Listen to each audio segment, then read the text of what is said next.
Представим уже в России и в мире нашу технологию перемещения сложных систем. А еще беспилотные автомобили, летательные аппараты и роботы для промышленного производства. В первый день конференции ее участники знакомятся с кластерами республики. Кто-то отправился на предприятия, кто-то в школы, кто-то здесь, в Иннополисе. Вся конференция, да, это такая глобальная, скажем, платформа, возможность в целом обмена опытом в первую очередь, да, это нетворкинг.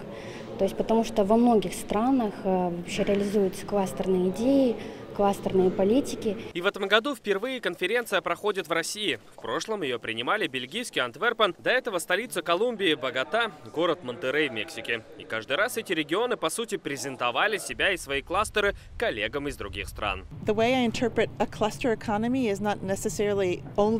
Кластерная экономика – это не просто, когда у вас много талантливой молодежи и кадров, а когда они работают вместе с компаниями, общественным и частным сектором, и когда в итоге этой коллаборации выигрывают все. Конференция проходит в течение 3 дней. Ее участниками стали представители компаний и регионов из 33 стран. Главный лейтмотив и польза – это наладить сотрудничество между регионами различных стран. И совершенно разные темы.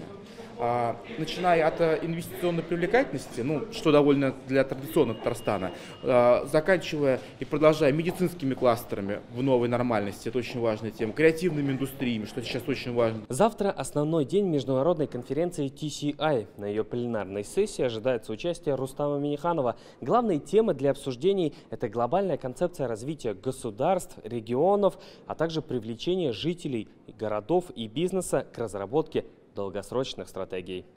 Салават Мухаммадуллин, Рамзиль Гарипов, ТНВ, Иннополис. Закажи рекламу на ТНВ. Телефон в Казани 5 705 100.